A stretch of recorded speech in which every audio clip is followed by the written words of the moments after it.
Welcome back to Olympia classes guys. कैसे हैं आप लोग? अच्छे से। आई होप आप लोग सब लोग कैसे होंगे, ठीक होंगे और घर पर होंगे, सेफ होंगे। सबसे पहला काम क्या है कि आपको क्या रहना है, सेफ रहना है। चलिए तो अब हम शुरू करते हैं अगला टॉपिक। अगला टॉपिक क्या है जो हमने पढ़ा था, गॉस लॉ जो हमने कल उसका डेरिवेशन वगैरह देखा था, उसकी कुछ बातें देखी थी, तो उसी के आगे अब हम शुरू करते हैं। आज कुछ न्यूमेरिकल्स करेंगे, फिर हम आगे बढ़ते हैं कि देखते हैं क्या क्या करते हैं। तो देखिए, आपने गॉस लॉ क्या कहती है कि गॉस लॉ कहती है कि यदि कोई एक 3D ऑब्जेक्ट है, कैसा है 3D ऑब्जेक्ट, मतलब बंद सरफेस है, कैसी है बंद सरफेस है, बंद सतह है, और कैसा है 3D ऑब्जेक्ट है, तो यदि इसके अंदर कोई चार्ज रखा है, इसके अंदर कोई चार्ज रखा है, तो इस चार्ज के कारण इस सतह से, बंद सतह से निकलने वाला जो टोटल फ्लक्स होता है वह होता है Q/ε0। मतलब इसके अंदर जितना चार्ज होगा डिवाइडेड बाई ε0। ठीक है, ये हमने कुल इसका ये हम पढ़े थे कल। ठीक है, तो अब जो है एक नोट डालिएगा और लिखना शुरू करिएगा। नोट डाल के लिखिएगा कि यदि किसी बंद गॉसियन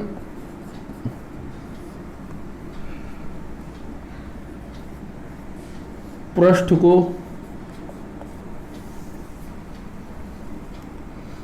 को किसी बाहरी इलेक्ट्रिक फील्ड, बाहरी वैद्युत क्षेत्र में रखते हैं, बाहरी वैद्युत क्षेत्र में रखें, तो यदि इस गॉसियन पृष्ठ से निकलने वाला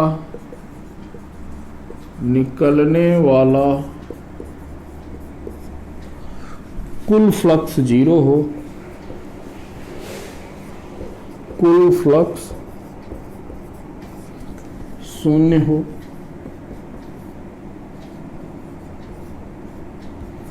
तो इसका अर्थ यह है कि इस के अंदर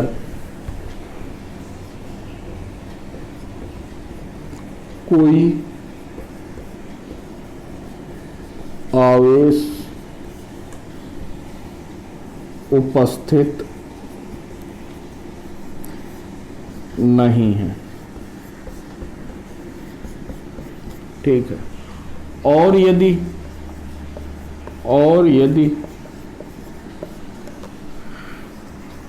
नेट फ्लक्स यानी कि कुल फ्लक्स, नेट फ्लक्स 0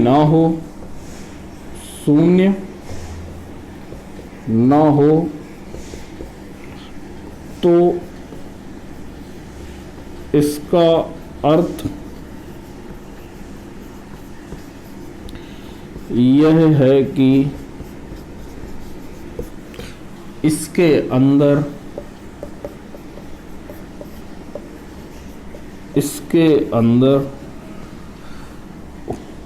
आवेश उपस्थित है, आवेश उपस्थित है। ये बात है। क्या कह रहा है कि आपकी कोई एक बंद गॉसियन सरफेस है, कैसी है बंद गॉसियन सरफेस है। अब कह रहा है कि उस गॉसियन सरफेस को हम उठाकर कहां पर रख रहे हैं, एक्सटर्नल इलेक्ट्रिक फील्ड में रख रहे हैं, किसी बाहरी इलेक्ट्रिक फील्ड पर रख रहे हैं। तो जब देखते हैं कि अब उस इलेक्ट्रिक फील्ड पर ले जाते हैं तो इससे, इस गॉसियन सरफेस से यदि कुल फ्लक्स जो निकल रहा है वो कितना हो, यदि 0 हो, तो इसका मतलब यह है कि उस गॉसियन सरफेस के अंदर कोई चार्ज नहीं है, कोई आवेश नहीं है। लेकिन यदि आपका नेट फ्लक्स, उस सरफेस से निकलने वाला नेट फ्लक्स 0 नहीं होता है, उस गॉसियन सरफेस से निकलने वाला कुल फ्लक्स 0 नहीं है, तो इसका मतलब यह है कि उस पर कुछ ना कुछ, कोई ना कोई आवेश उसके अंदर उपस्थित है। ठीक है, जैसे कि मान के चलो कि ये आपकी इलेक्ट्रिक फील्ड है और यहां पर आप किसी गॉसियन सरफेस को लेकर आए हैं। ठीक है, ठीक, तो मान के चलो कि यहां से जो फ्लक्स है, जो पहली वाली सरफेस से है, ये कितना है φ1, और ये कितना है, जो इससे जो बाहर निकलेगा ये कितना है φ2। ठीक है, तो यहां से यदि नेट फ्लक्स यानी कि कुल फ्लक्स आपका क्या हो जाए, 0 हो जाए। नेट फ्लक्स यानी कि φ1 माइनस φ2 बराबर यदि 0 है, तो इसका मतलब क्या है कि देखिए फ्लक्स बराबर क्या होता है, Q इनक्लोज्ड, मतलब अंदर कितना चार्ज है, डिवाइडेड बाई एप्सिलॉन नॉट। यही तो होता है कि नहीं, गॉसियन सरफेस, वहां से गॉस थ्योरम से। तो यहां से एप्सिलॉन नॉट, ये नेट आपका कितना है, 0 है, तो ये रहा 0, तो इसका इधर मल्टीप्लाई हो जाएगा, तो Q इनसाइड कितना हो गया,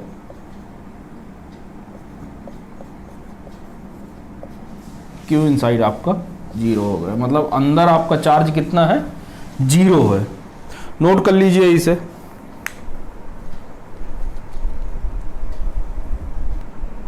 चलिए अब जो है आगे देखते हैं। कह रहा है इसी में आपको आगे लिखना है कि यदि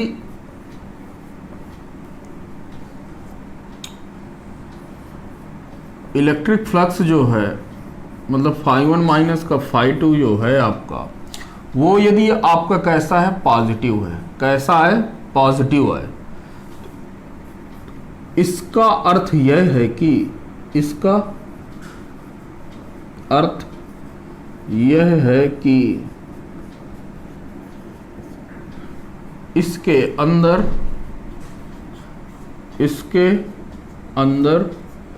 धनात्मक आवेश है। कैसा है, धनात्मक आवेश है। ठीक है, और यदि ये आपका क्या आ जाए, φ1 माइनस का φ2 आपका क्या आ जाए, निगेटिव आ जाए। क्या आ जाए, निगेटिव, मतलब ऋणात्मक आ जाए, तो इसका अर्थ यह है कि इसके अंदर ऋणात्मक आवेश होता है। ऋणात्मक आवेश है। बात समझ में आ गई कि यदि इनका अंतर कैसा है, फ्लक्स, इन दोनों फ्लक्स का अंतर क्या आ जाए, धनात्मक आ जाए। क्या आ जाए, धनात्मक आ जाए। तो यानी कि इसके अंदर पॉजिटिव चार्ज है, और यदि इन दोनों के बीच का अंतर क्या आ जाए, ऋणात्मक आ जाए, निगेटिव आ जाए, तो इसका मतलब क्या है कि इनके अंदर जो चार्ज है वो कैसा है, निगेटिव चार्ज है। यानी कि यदि मैं Q इनसाइड की बात करूं, मतलब जो अंदर आवेश जो होता है वह होता है Q inside is equal to epsilon naught into φ1 minus का φ2। ये यदि आपको किसी के अंदर कितना आवेश है, यदि हमें इसे निकालना है, तो हम इस फार्मूले के थ्रू निकाल सकते हैं। ठीक है, अब आप जो है इसको नोट कर लीजिए। क्लियर है, नोट करिए।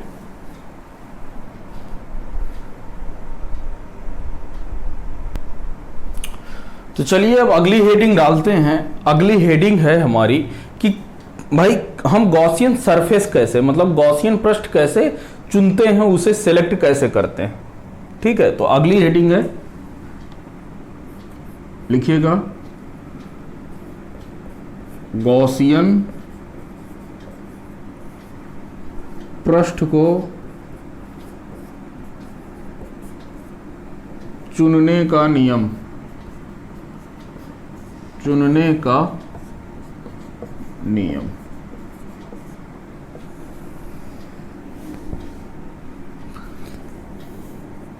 तो इस पर जो पहला है कि इस पर क्या होनी चाहिए, इस गॉसियन सरफेस पर जो भी हम गॉसियन पृष्ठ सेलेक्ट करें, जो भी गॉसियन पृष्ठ हम चुने, उस पर क्या होना चाहिए कि उस गॉसियन सतह पर हर एक जगह इलेक्ट्रिक फील्ड क्या होनी चाहिए, एक समान होनी चाहिए। तो लिखिएगा गॉसियन पृष्ठ की सतह पर वैद्युत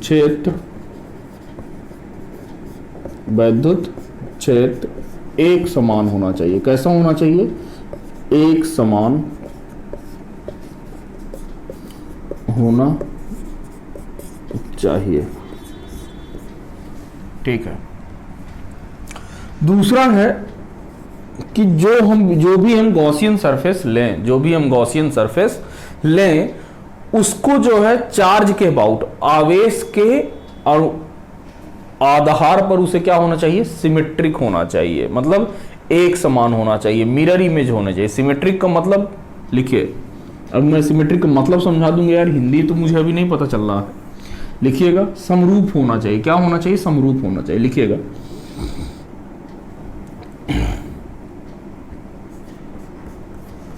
Gaussian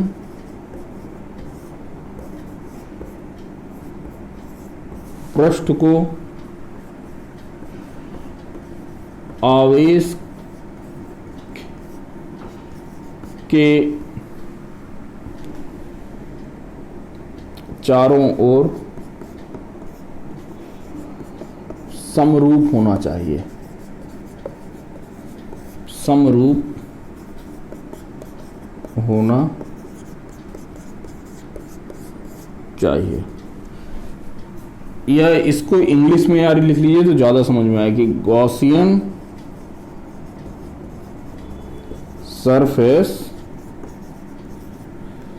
will be symmetric about charge.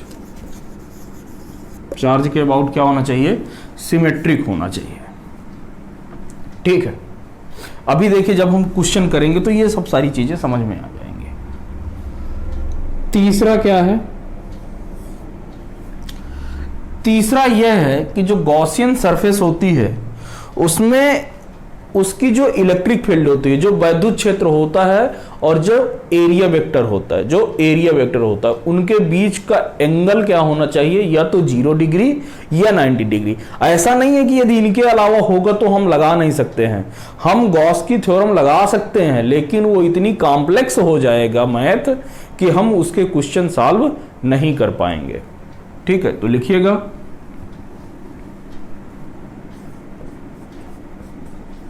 Gaussian पृष्ठ पर वैद्युत क्षेत्र तथा area vector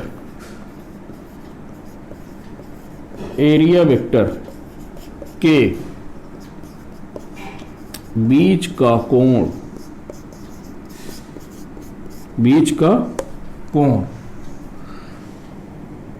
theta is equal to 0 degree या 90 डिग्री होना चाहिए।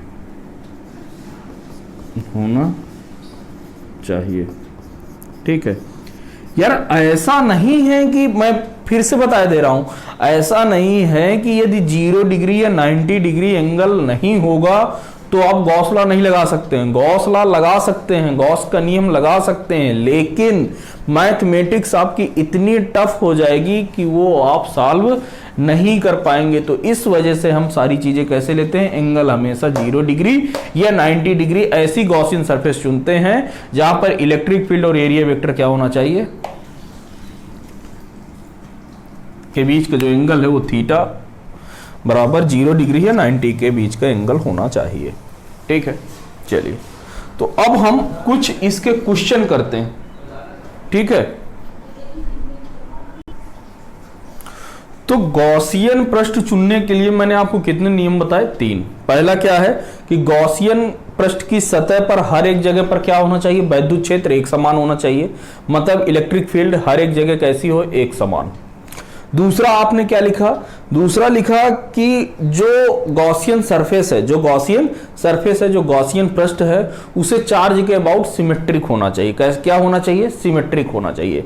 तीसरा आपको पता है कि गॉसियन जो सरफेस हम चुने उस पर जो इलेक्ट्रिक फील्ड हो और एरिया वेक्टर हो, इनके बीच का एंगल आपका कितना होना चाहिए, या तो 0 डिग्री या 90 डिग्री। ठीक है, लेकिन फिर याद रखिएगा जरूरी नहीं है कि आप इन दोनों के बीच का एंगल यही हो। ठीक है, लेकिन हम 0 डिग्री और 90 डिग्री इस वजह से लेते हैं क्योंकि यदि इनके अलावा कोई एंगल हो जाएगा तो हमारी मैथमेटिक्स की कैलकुलेशन बहुत टफ हो जाएगी, इस वजह से हम इसे नहीं लेते हैं। ठीक है, तो चलिए अब थोड़े थोड़े से क्वेश्चन हैं, देखते हैं कि क्या है। अब बोले एक आपका क्यूब दिया हुआ है, कह रहा है कि इसके अंदर प्लस क्यू चार्ज है। क्या है, प्लस क्यू चार्ज है। तो आपको बताना है कि टोटल फ्लक्स एफ नेट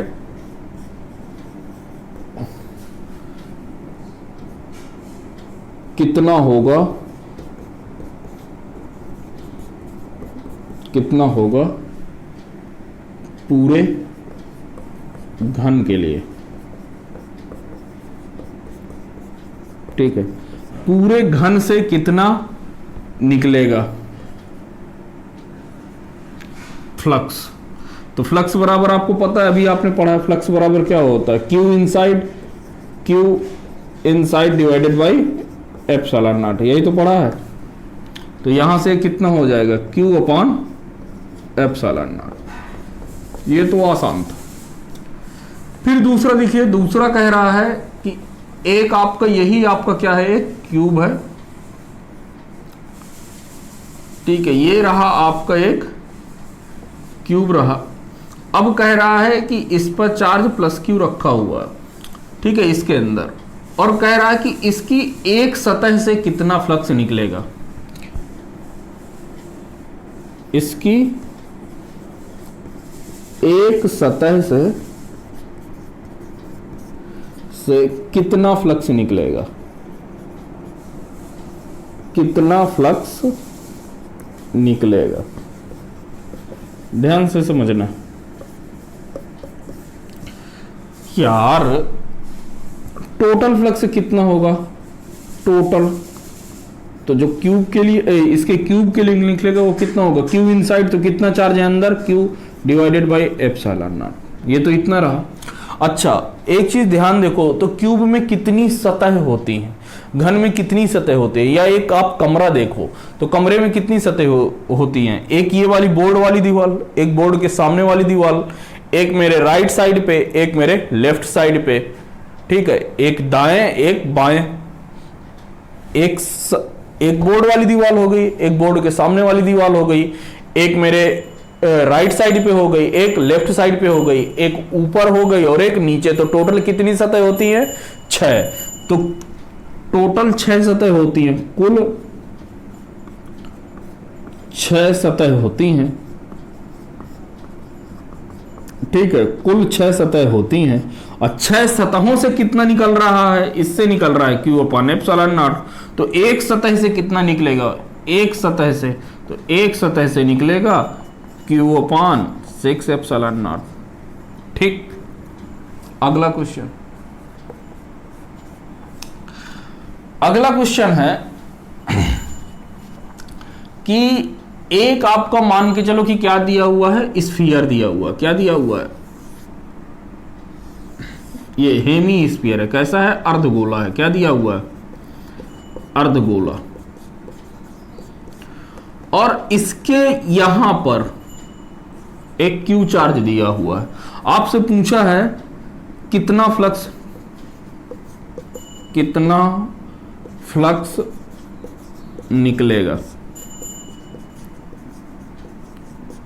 निकलेगा, आपको ये बताना है। ठीक है, तो अब देखो ना यार, यहां से पहले बात तो आपको क्या करना है, आपको गॉसियन पृष्ठ को क्या बनाना है, सिमेट्रिक बनाना है। सिमेट्रिक बनाने का मतलब है कि जैसा इस फिगर के अबाउट इसके नीचे इतना फिगर है, तो इतना ही हम क्या बना दें, ये ऊपर बना दें। ठीक है, तो अब ये पूरा गोला हो गया, क्या हो गया, पूरा गोला हो गया। तो अब पूरे गोले के अंदर यदि क्यू चार्ज है तो आपको पता है फ्लक्स बराबर कितना होता है, क्योंकि आकृति पर ये टोटल फ्लक्स तो डिपेंड करता नहीं है ना, आकृति पर तो डिपेंड करता नहीं है। तो इस पूरे गोले पर, भाई ये अर्ध गोला है, आधा गोला हमने सिमेट्रिक बनाने के लिए पूरा कर दिया, तो कितना हो जाएगा, क्यू अपॉन एप्सिलॉन नॉट, ये हो गया। अच्छा, अब ये पूरे गोले से इतना निकल रहा है, तो आधे गोले से कितने निकलेगा, तो निकलेगा अर्ध गोले के लिए आधे गोले से कितना निकलेगा, क्यू अपॉन 2 एप्सिलॉन नॉट। ठीक है, चलिए नोट कर लीजिए, फिर और क्वेश्चन करते हैं।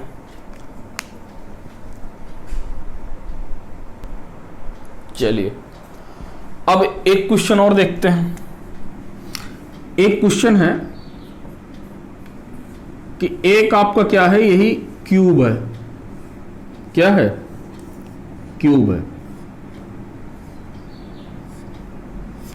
और इसकी इस वाली सरफेस पर, इस वाली सतह पर क्यू चार्ज रखा हुआ, कितना रखा हुआ है, क्यू चार्ज। तो आपको यह बताना है कि इस सतह से, इसी सतह से कितना चार्ज निकलेगा, कितना फ्लक्स निकलेगा। लिखिएगा,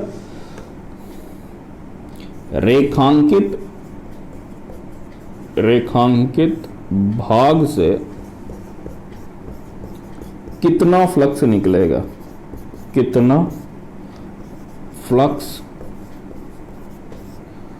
निकलेगा। समझने की कोशिश करना। आपने सॉलिड स्टेट केमिस्ट्री में पहला चैप्टर जरूर पढ़ा होगा, सॉलिड स्टेट को मतलब ठोस अवस्था जरूर पढ़ा होगा केमिस्ट्री में।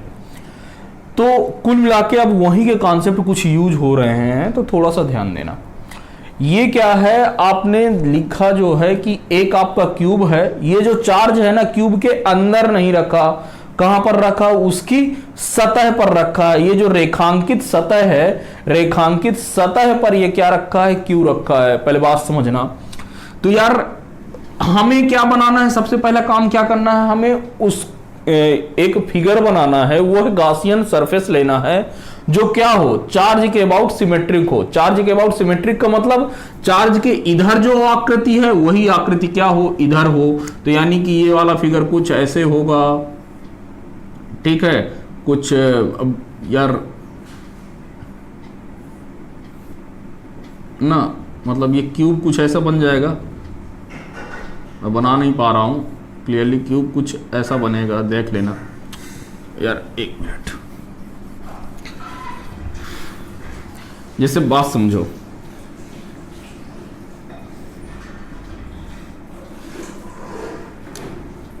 अब आई होप आप लोग समझ जाएंगे कि ये सब क्या हो रहा है। ठीक है, दिया हुआ था कि ये वाली जो सरफेस है, ये वाली ना, यही ना, अभी तो एक क्यूब है तो एक क्यूब ले लिए तो ये वाली सतह हो गई।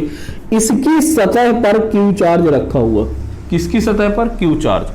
तो यार बात समझना, ये इसको हमें क्या बनाना है, सिमेट्रिक बनाना है। तो यही फिगर हम एक इधर बना दिए, ये वाला फिगर एक इधर बना दिए, तो कितने फिगर हो गए, 2। अब ये चार्ज क्या हुआ, पूरा इस बॉडी के अंदर हो गया। तो टोटल फ्लक्स अभी इस बॉडी से कितने निकलेगा, तो टोटल फ्लक्स निकलेगा Q अपॉन एप्सिलॉन नॉट। अच्छा चलो ठीक है। अच्छा तो अब इससे कितने निकलेगा भाई, एक से कितना निकलेगा, तो एक से निकलेगा भाई, ये 2 से है निकल रहा है, ठीक है ना। टोटल फ्लक्स 2 से कितना निकल रहा है, इतना। तो पहले लिख लीजिए, टोटल निकलेगा Q अपॉन एप्सिलॉन नॉट। कब? जब सिमेट्रिक बना लेंगे तब।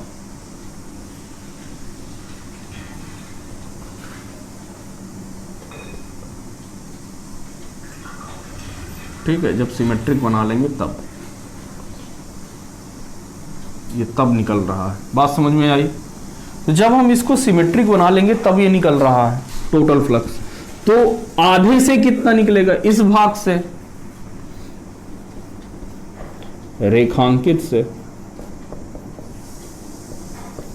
तो ये निकलेगा Q अपॉन 2 एप्सिलॉन नॉट। इसकी एक सतह से जब इसको हम उसके अंदर रख देंगे तो आपका फ्लक्स कितना आ जाएगा, Q अपॉन 2 एप्सिलॉन नॉट। चलिए अब एक चीज ध्यान दीजिएगा, फिर से अगला क्वेश्चन, कि अभी इसके इस सतह पर रखा था, अब हम इसको एक कोने पर रखते हैं। ये रहा एक आवेश,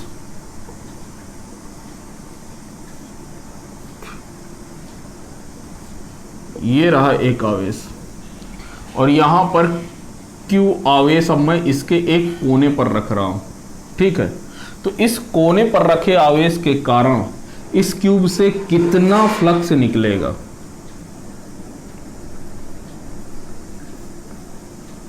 इस घन से कितना फ्लक्स, कितना फ्लक्स निकलेगा।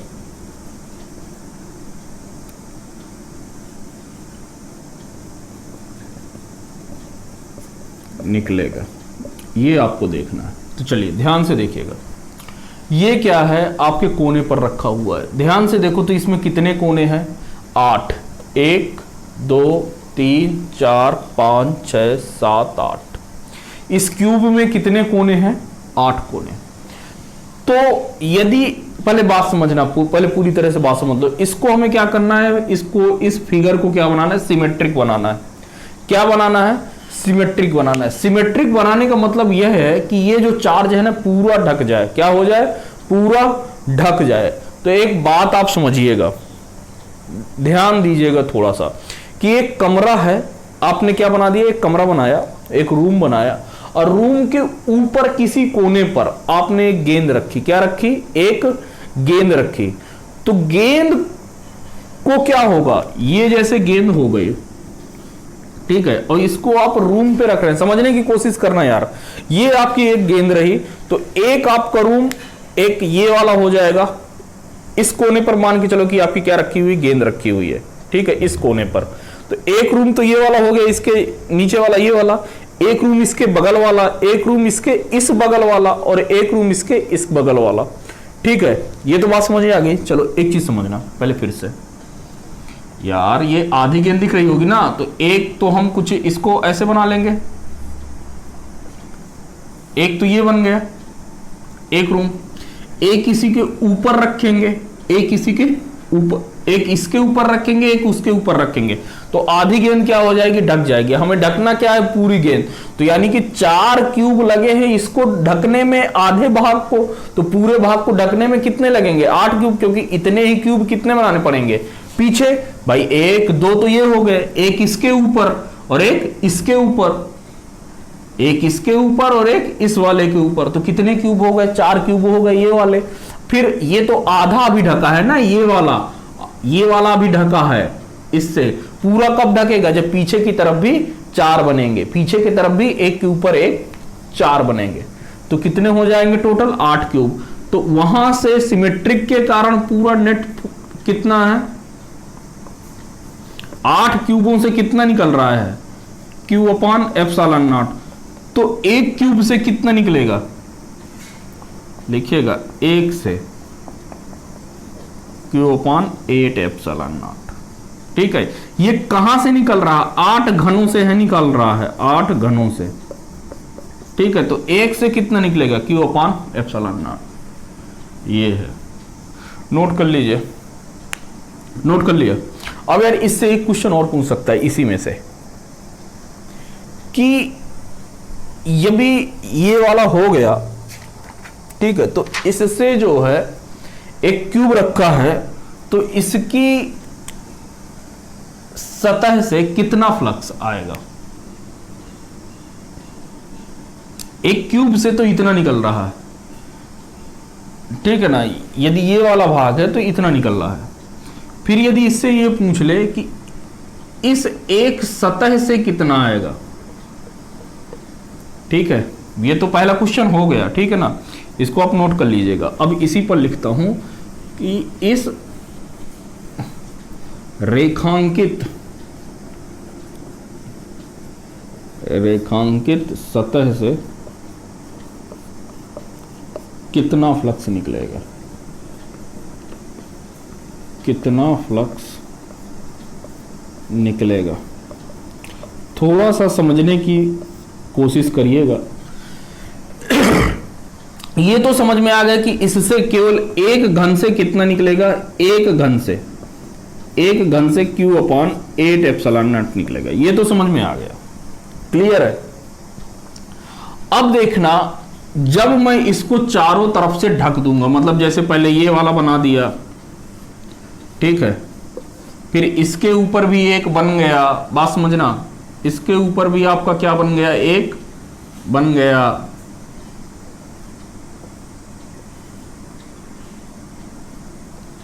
ठीक है, इसके ऊपर भी आपका क्या बन गया, एक बन गया।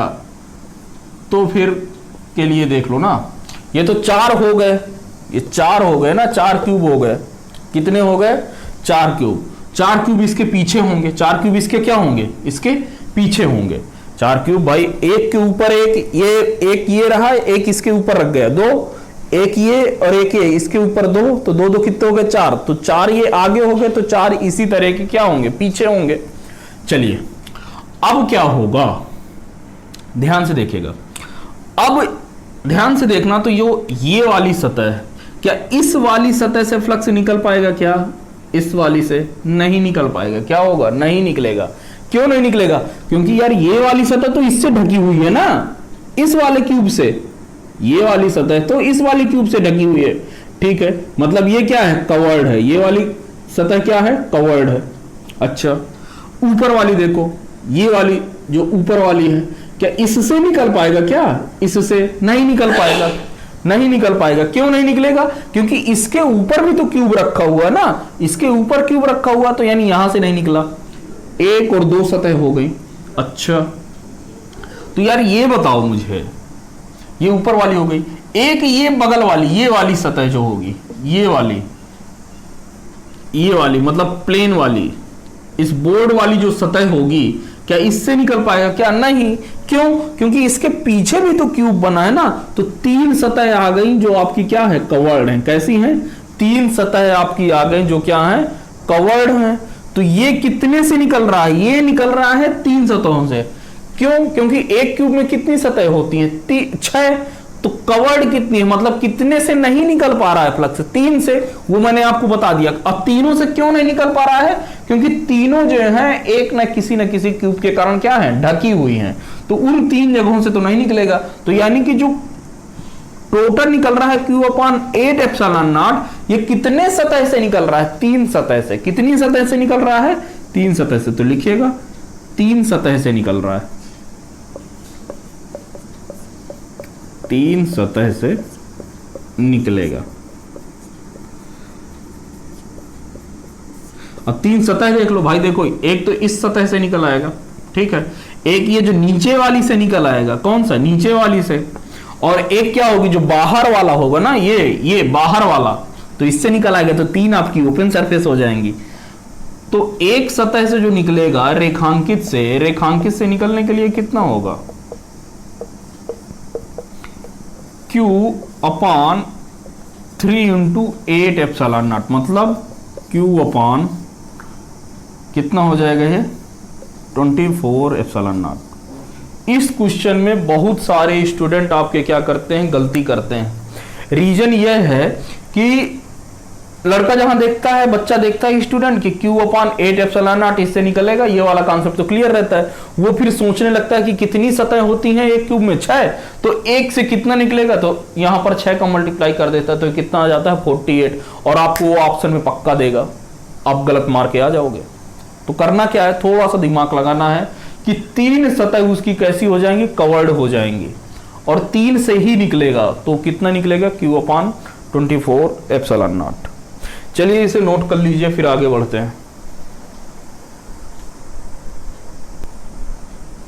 चलिए, एक बहुत अच्छा क्वेश्चन था आपका, HC वर्मा पे क्वेश्चन दिया हुआ है, HC वर्मा की बुक पे बोला है कि ये आपकी क्या है, प्लेट है, ये एक आपकी प्लेट है जिसकी ये वाली लेंथ A है, ये वाली लेंथ भी आपकी क्या है, A। ठीक है, बोला है कि यहां से इस प्लेट से A/2 दूरी पर, कितनी दूरी पर, A/2 दूरी प्लस Q चार्ज रखा हुआ है। ये जो दूरी दी हुई है, कितनी दी हुई है, A/2 पर चार्ज रखा हुआ है।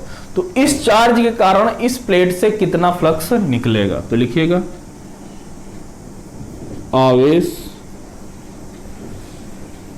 Q के कारण प्लेट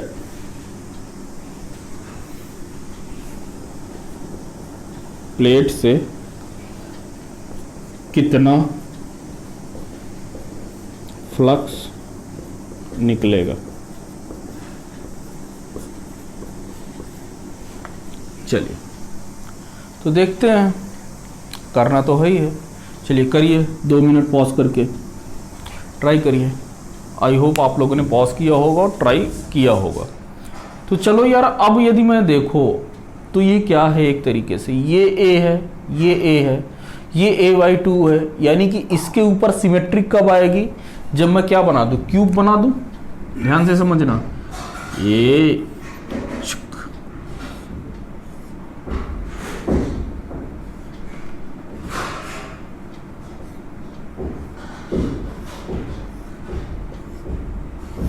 क्यूब बन गया भाई। ये A है, ये A है, तो ये वाली भी कितनी है, और A/2 दूरी पर आपका क्या रखा है, चार्ज रखा हुआ है। मतलब यहां पर मान लो कहीं यहां पर आपका चार्ज रखा हुआ है, यहां से A/2 दूरी पर, तो ये वाली दूरी है, तो ये वाली दूरी कितनी हो जाएगी, A/2। तो यहां से ऊपर ये पूरा क्या बन जाएगा, एक क्यूब बन जाएगा ना। सिमेट्रिक के लिए आपको पता है ना कि क्या बनाना है, सिमेट्री बनाना है। तो सिमेट्री बनाना है तो फिर आपको तो क्लियर ही होना चाहिए कि क्या हो क्या रहा है। इसी तरीके से ये वाला, ठीक है, ये देखो, ये आपका क्यूब बन जाएगा। तो जब क्यूब बन जाएगा तो टोटल क्यूब से कितना निकलता है, टोटल जो टोटल होगा वो कितना होगा, Q/ε0। अब ये क्यूब की कौन सी सतह है, केवल एक सतह है ना। प्लेट किस सतह के बराबर, केवल एक सतह के बराबर। तो एक सतह से कितना निकलेगा, एक सतह से आपका कितना निकल जाएगा, Q/6ε0। क्योंकि कितनी सतह होती हैं, 6 सतह होती हैं। तो 6 सतह से आपसे 6 सतह से इतना निकल रहा है, तो एक सतह से कितना निकलेगा, इतना। क्लियर है। तो चलिए अब अगला क्वेश्चन करते हैं। अगला क्वेश्चन है कि एक आपका सिलेंडर दिया हुआ, क्या दिया हुआ है, सिलेंडर।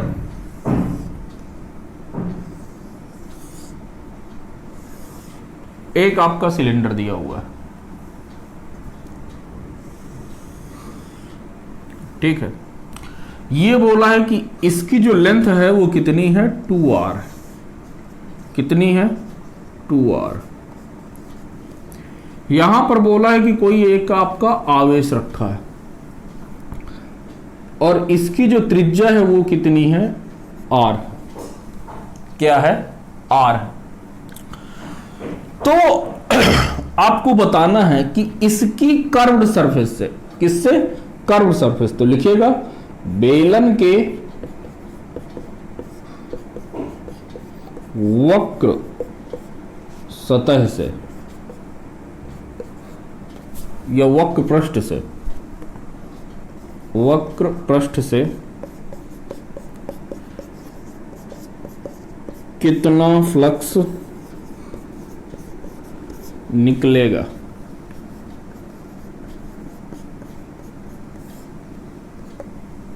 ये चीज है, क्लियर है कि बेलन के वक्र पृष्ठ से कितना फ्लक्स निकलेगा।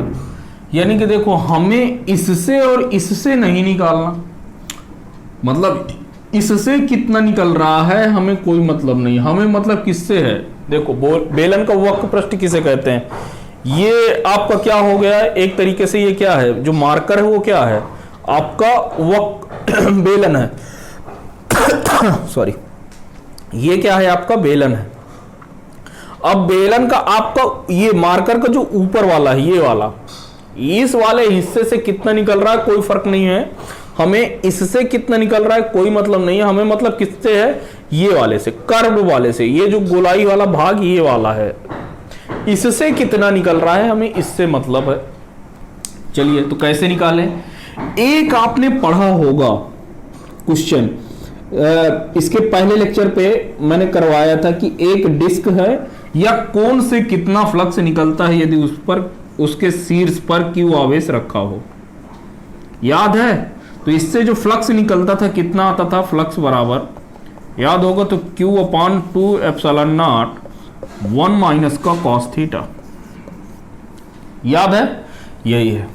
तो यहां से देखिएगा, इसके यदि सेंटर पर आवेश ये रखा हुआ है तो ये एक कोण बन जाएगा और ये एक कोण बन जाएगा, मतलब इससे फ्लक्स निकलेगा, इससे निकलेगा, ठीक है। लेकिन हमें मतलब जो निकालना है वो यहां से कितना जा रहा है, हमें इस वाले से मतलब है, यहां से इस वाले से कितना जा रहा है, हमें इन दोनों से मतलब है कि यहां से कितना जा रहा है, क्योंकि यहां से यहां तक तो ये क्या है, आपका क्यूब है। हमें ये वाले से कितना जा रहा है हमें फर्क नहीं पड़ता, हमें निकालना किससे है, इस वाले से, यहां से, इन दोनों के कारण। तो ये क्यूब, इससे कोण से कितना जा रहा है आपको पता है, तो टोटल जो होता है, ये जो टोटल होता है, टोटल कितना फ्लक्स निकलेगा, Q/ε0। अच्छा, यहाँ पर कितने कोण बन रहे हैं, 2। अच्छा, थीटा की बात करें तो थीटा कितना हो जाएगा, ये R था, ये कितना है, R है, ये 2R है, तो इसके बीच में रखा है तो ये कितना हो जाएगा, R। तो ये एंगल कितना हो जाएगा, दो भुजाएं यदि बराबर हो जाए तो एंगल कितना हो जाता है, 50 हो जाता है, क्योंकि एक तो 90 अंश का है, एक कितने का, ये वाला एंगल कितने का है, 90 डिग्री का। तो दो जो एंगल बचे 90 में, वो कितने कितने को हो जाएंगे, 50-50%। तो 90 का 50% यानी कितना होगा, 45%। तो आधा आधा का एंगल हो जाएगा, तो ये वाला एंगल कितना हो जाएगा, 45। इसी तरीके से इस वाले में भी ये R है, ये R हो जाएगा, तो ये वाला एंगल कितना, 45। तो दोनों एंगल कितने हो गए, 45। तो ये तो टोटल हो गया। अच्छा, अब आपकी लिखिएगा कि शंकु कितने बन रहे हैं, 2। शंकु कितने बने, 2। और शंकु, 2 शंकुओं से कितना निकल रहा है, एक शंकु से निकल रहा है Q/2ε0 1 माइनस का cos थीटा, और थीटा बराबर आपने क्या निकाला है, थीटा बराबर 45। क्यों, कैसे आए 45 डिग्री, ये आपको R दिए था, इसकी रेडियस आपको R दिए है बेलन की, और यहां पर बोला है कि जो बेलन की जो लेंथ है वो कितनी है, 2R है। तो 2R में ये कितना है, बीच में आपका चार्ज रखा है, यानी कि ये कहां पर रखा है, R पर। तो ये R और ये R, तो ये कितना हो गया, 45। तो थीटा बराबर यही हो गया। तो एक शंकु से, तो ये एक शंकु से है इतना निकल रहा है, तो शंकु आपके कितने हैं, 2। तो 2 का क्या कर दूंगा, मल्टीप्लाई। तो यहां से ये कुल शंकु, दोनों शंकु से कितना निकलेगा, तो दोनों शंकु से आप निकालेंगे तो ये हो जाएगा Q/ε0 1 माइनस का cos 45 की वैल्यू होती है 1/√2। अच्छा, तो अब इसके कर्व्ड सरफेस से, तो लिखिएगा कर्व्ड मतलब वक्र से, वक्र सतह से कितना निकलेगा, वक्र पृष्ठ से। तो टोटल है Q/Q/ε0, तो इससे क्या होगा, ये घटेगा, माइनस का Q/2 ε0 1 माइनस का कॉस थीटा, और ये कितना हो जाएगा 2 का मल्टीप्लाई, क्योंकि 2 है ना, 2 शंकु, तो इसको क्या कर देंगे, घटाएंगे। भाई टोटल ये आया, टोटल में घटाना किसे है, इस वाले को, जो शंकु से निकल रहा है वो वाला घटा देंगे, तो वक्र वाले का क्या आ जाएगा, आंसर आ जाएगा। तो चलिए आज के लिए इतना ही, मिलते हैं आपसे अगले लेक्चर में। यदि अभी तक आपने चैनल को सब्सक्राइब नहीं किया है तो चैनल को सब्सक्राइब जरूर कर लीजिएगा। Thank you very much.